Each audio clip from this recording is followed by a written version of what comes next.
Welcome to the program. I'm Abdullahi Ahmed. Tonight on Daily Politics, we unpack the widening cracks in Nigeria's political landscape, from the dangerous flirtation with identity politics to internal storms rocking the ruling APC. As 2027 looms, the political class is already drawing the battle lines. Accusations of sectional biases and ethnic posturing are once again creeping into the national discourse, an all too familiar playbook in the quest for power. But critics warn playing the identity card could further fracture Nigeria's already fragile unity.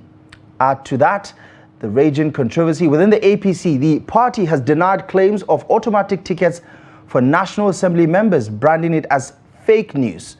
But many loyalists are unconvinced, especially after top leaders rushed to endorse President Bola Ahmed Tinubu for a second term, a move critics say smacks of selective loyalty. So to help us understand all of these developments, join us tonight to break it all down is APC member and political analyst, Dr. Suleiman Hashim. Doctor, thank you so much for joining us on the program. It's a pleasure. Good to see you again. My brother, how you doing, man? Fine, thank you. So where do we start from? First of all, let's start from the Rotimi Amechi 60th birthday seminar, colloquium, however you want to put it.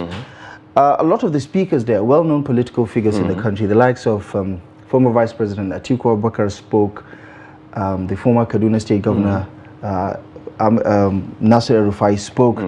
The celebrant himself spoke about some of these issues, which they say is characteristic of the APC administration. And a lot of the blame for what millions of Nigerians are going through, the figures put the blame solely on the APC as well as the administration. The headline is weaponizing poverty. The APC is weaponizing poverty. As an APC member, someone who understands what's happening in the country right now, what's your reaction to those comments? Okay, so yeah, I have sympathy towards APC because of the, how will I say, like the general ideology about what it is that is going on. And to be honest with you, it largely has to do with my personal experiences. Like, I am a believer that in Nigeria, as a young person, if you are able to identify your critical skills and you're able to advance them, that there is a market for it. And so I generally believe in that. So for example, I am not somebody who believe in things like subsidy. I'm not somebody who believe in things like also subsidizing dollar, because in my public experience and my movement, sometimes it is so annoying when I look at how much I had to put in to work and develop and become a professional, and how people who I feel are not worthy of certain things come through the back door and simply walk to the CBN and pick up subsidized dollars and sell the next minute, and they've earned maybe my wages for 10 years or something related to that. And so therefore, based on this philosophy, I do not believe in such kind of arrangement. So therefore, that means that the stoppage of subsidies, for example, and all of that, which led to this situation, is something that I should be able to agree with. And as much as I believe that afterwards that there was a need for then to have revenue, because guess what? Look, whether we like it or not, it is fact, it's out there that even the subsidy that we're talking about were being borrowed to pay for. Do you understand what I mean? And so therefore, it's not like there was one savings there and the money was stashed and it was taken to pay subsidy and now you stop and the stash still remains there. No, you still have to get a lot of revenue. And I see all of those efforts, especially with the tax bill. I have read about all the arguments. And look, that's why, you know, sometimes you have to be a little critical and understand, for example, that the tax bill went through a lot of debates, and I can bet you that even the people in the parliament really did see the merits in them, and that's why it had to be passed. So we can begin to see how we can get this revenue. And once we have the revenue, perhaps even all of these things can come back in some other ways, or even the way they were. But I think what's most important right now, so yes, there is poverty here and there. Maybe I feel it's even a little overrated. Just yesterday I was driving home and I put it on my WhatsApp status how there was long hold up, and I was talking to myself. In fact, I had to call a friend and be like, so all these cars that I'm seeing on the road, how are they able to? So you will really go to a whole lot of sectors, and you'll see that people are actually doing what they're doing. Dr. Hashim, when millions of Nigerians say they are in survival mode. Yeah. Survival mode doesn't necessarily mean that you're doing good. Yeah, obviously. Living hand to mouth is also not a particularly good experience. Yeah, so that's the point I'm saying, that at the end of the day, that is reality. Of course, certain things that were done before had been stopped. So definitely people are going to have to deal with the consequences of such. All of us will have to deal with the consequences of such. But sometimes if you want to be fair to the country and you see certain steps that have been taken, because look, there are, for example, some things that for me personally, and let me give you this example. When Trump won the presidency in America, one of the first people he appointed was Elon Musk to head a certain section, and I think he's left now because of the bureaucracy and issues he has with bureaucracy. What am I trying to say is that in politics, there's going to be probably political compensations and what have you. So I don't necessarily look at that. I want to look at the import of the things that are at hand. And that's why I gave you example with the, I am particularly, because look, I have so much interest in revenues. I want to be sure that, okay, this money that I'm asking the government to spend for me, is it really coming in? So for example, I will have a lot of reason to, for example, question my state governor, who I hear that is getting a lot of money, much more than he used to get before. I should be able to do that because I know that he's got improved revenue to be able to do some increased stuff. So yes, indeed, people and things are not the way they are. Some people are surging on, a whole lot of people are surging on. Just like I tell you, I go to a lot of places and I see that this, in fact, you need to check out how many Nigerians are currently in Hajj. And all of those are indicators of whether it's an Armageddon.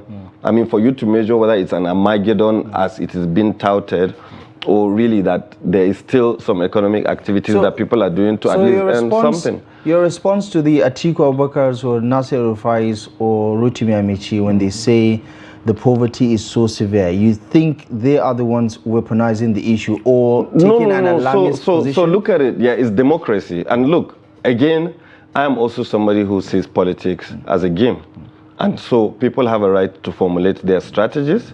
People have a right to utilize whatever situation there is. You know, look, politics is majority perception, but perception is a lot of people's realities, right? And so it is absolutely within anybody's right to also want to formulate his strategies. Now, whether those strategies end up working or not remains to be seen, but I also expect the other side to come out and tell the story as it is.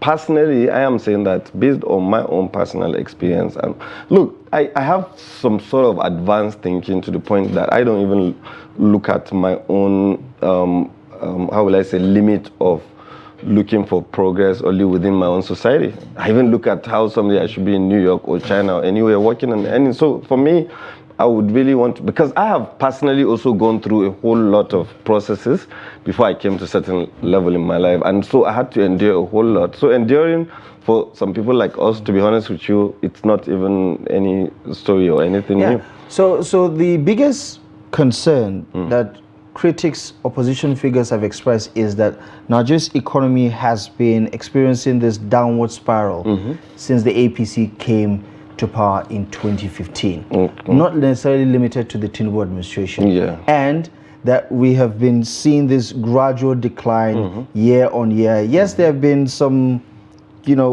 positives that have been identified, but even in the president's anniversary national message, he referenced how the GDP grew over the last 3 years, and it wasn't by a percent or something like that. It was quite marginal, right? The question is, this trajectory is only sending one clear message to Nigerians, that the APC does not have the answers to the problems that Nigerians want solved. So great, so if you look at President Muhammadu Buhari chose to be a little socialist in nature, and he felt that maybe because of the whole Talakawa toga, that he's a populist and all of that. He felt somewhat, like in a tight corner to do certain things, and so he let certain things to continue to happen. But what's instructive is for us to understand, look, if there was any major thing that the Buhari government had, it was revenue deficits. And that's why every Nigerian is aware about the printing of the money, the ways and means. It was not a secret. Even the National Assembly had to pass it and make it a law and all of that. And we also hear about a whole lot of debts that were being incurred to pay subsidy. Just a Google of it, we'll see. Just Google borrowing to pay subsidy between maybe 2020 to 2023, and it will pop up. You're going to see a whole lot of story about it. So it's no secret that because they wanted to be that populist and socialist in nature, they had to continue to sustain some of those stuffs.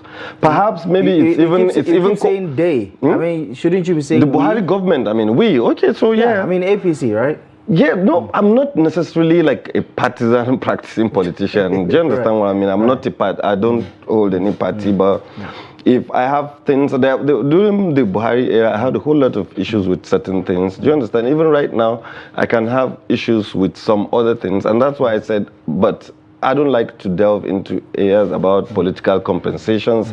I feel that people work for you for elections and they will deserve compensation in one way or another. That's why they call them political appointments and what have you. Those are there on another card. If there could be some misdemeanors which the president may not even authorize, somebody maybe because you came on a government on the altar of political compensation, you could choose to do what you want to do. And of course, I expect that if such comes to the president's notice, he should take action about it. But that's another different. But in terms of the principles, right, Buhari chose to go on that socialist route, and then it took us to where we were with lots of debt, with the whole ways and means and all of that, and then we came to where we are, and that's why I said I even feel maybe it was some sort of a plan, because Buhari felt he had the Talakawa to not offend, and so he chose not to put subsidy provisions. Dr. Hashim, the Tinubu administration has kept faith with that trajectory. Well, but they're not paying subsidies no more. I mean, not necessarily subsidies, but the $800 million that we accessed from the World Bank targeted the social safety net. Yeah. I mean, it's safe to say that in principle, you're also trying to, like, these whole palliatives that the administration is giving, is also borrowing money to finance. So World Bank consumption. So if you read about how World Bank operates, right? There are so many ministries and agencies, MDAs out there that World Bank has a permanent engagement with. So there are some agencies that if you go, definitely you're going to see the presence of World Bank. So for example, if you go to Rural Electrification Agency, you're going to see a permanent, because the World Bank as an institution has sectors that she's interested in. Do you understand what I mean? So a lot of the times when you hear those monies, some of them are not even loans. Some of them are grants. But some others are also loans. But guess what? The framework for those monies to be coming had long been signed between a certain agency. If you go to humanitarian, ask anybody, for example, who works in humanitarian, he will tell you that he certainly knows that World Bank has been there since in fact, if you go and even make research, some of these programs, like especially those ones in the humanitarian, they're even birth child of World Bank. If you check like our procurement laws, not necessarily World Bank, I think there was some sort of a world organization that wanted to give Nigeria debt at some point, and they said, no, you have to fix your procurement. So if you go to Bureau of Public Procurement, World Bank is their friend. They've long had relationships. If you go to Ministry of Health, you're going to find, so even in water and sanitation, if you go to Ministry of Water Resources, you're also going to find them there. So all of those things are procedural, some of them in nature. You can't just say a country is moving on her own. You're going to find her having relationships with United Nations, with World Bank, with all of those, USAID, even Bill Gates. Bill Gates is currently in the country right now. So you don't know, for example, the last time he came, what sort of framework might have been signed. How is the Tinubu administration diametrically different from the Buhari administration, which is also another APC administration, in terms of their welfarist approach to addressing the poverty No, question? definitely. There's nobody who would look at the approach of Asiwaju Bola Tinubu and say that there's any welfareism. And that's There's because no welfareism? Yeah. There's I mean, the palliatives, at least the rumored palliatives? The palliatives, I think for now we don't really have details because, you know, it fell into certain issues. And then we cannot say Wale Edun, Honorable Minister Wale Edun was appointed to take charge of it and clean it up. Up to now, I'm not sure there is a lot of information about how much has been done because I guess there is a lot to be done to get that to be, or because is there any need for you to continue to have those monies wasted and not meeting the rights? It's not better you put up a framework that will be formidable and that will be sustainable. So at the end of the day, you'll be able. But on the bottom line is that, look, people always like to paint this whole Armageddon situation. I don't think really it is, because some of us enter the street and we see that even the people that you're thinking you need to send some of these monies to, they actually go to farm. Some of them actually make some good harvest, and it's not like they started it today. They've been doing it for quite a long time. Some would say you're making light of a serious economic No, I am not. No, I am not. But I am telling you that, look, there is no country you go to in the world where you will see... Yeah, but we're not talking about any other country. We're talking about Nigeria and the management. But then the development situation. Development principles of life are literally the same, and that's why I gave you example with my personal self. Look, I went through a whole lot. I've lived in Ekiti, I've lived in Bayelsa, I've lived in Baranwi, I've lived in Ondo State, the local government. I have seen a whole lot. All those experiences I got, at the point I only go to Kano once to see my family because the money I'm earning was not enough for me to fly every week. So I go to Lagos from Ore every month to try and catch an aero contractors. Then they used to do family and friends. So I had a friend who would get me a cheap ticket and I would go. But guess what? The experiences that I got from there catapulted me into, for example, today I am sitting here and talking to you about broad topics that I actually do have knowledge about. So the point is, people also have to understand this fact. It's not like there's anywhere you go where there will just be anything rolling on the floor for you to pick. So I think that's the culture that people first of all have to understand. Yeah, but do you understand why Nigerians have lost patience with the government, whether at federal or at state level, when it comes to addressing not just their expectations, but the things that they yearn for? Yeah. Security, right? Yeah, I love affordable goods and services. I love not necessarily cheap, yeah, but affordable ones, right? And things like that. And when they complain about it, and you see other political figures double down on that and re-echo it and magnify it, maybe to a certain hyperbolic stage, you do understand that this is not a fabrication, that this is the lived experience of millions of Nigerians. Okay, great. Yes, so now let me give you an example, right? I am a construction specialist, and there are a whole lot of technologies, for example, in construction that you will not be able to find locally. And so therefore, whether you like it or not, you have to import it and you have to pay heavily for it. And when you say cheap goods and services, for example, those kind of services, you're gonna find them. Yeah, that's what I'm saying. But for example, those kind of services, you're never gonna find them free.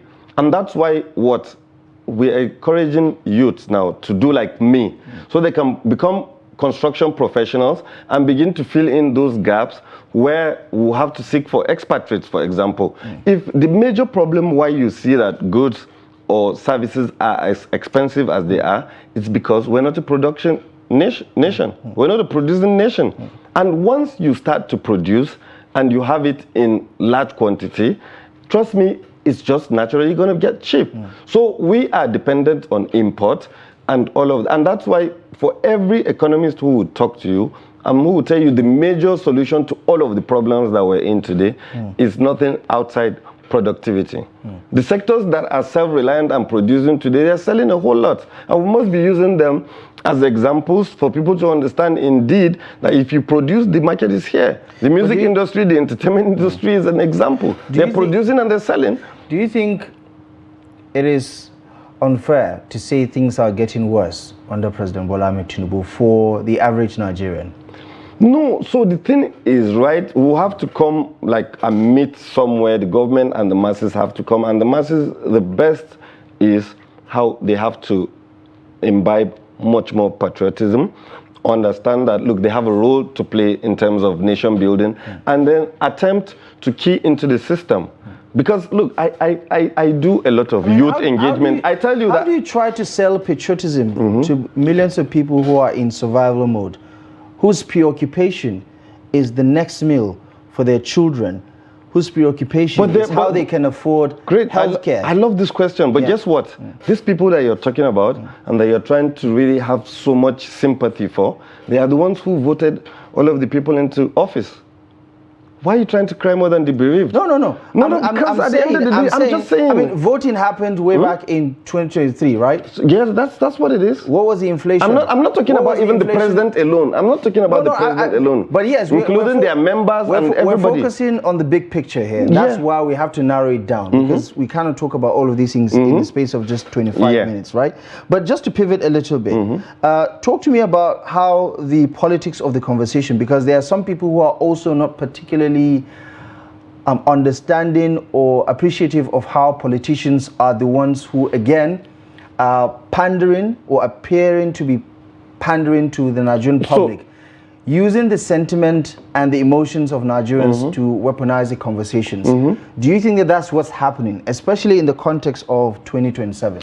Beautiful. So look, I have a certain hashtag that I coined lately, and I term it homegrown democracy.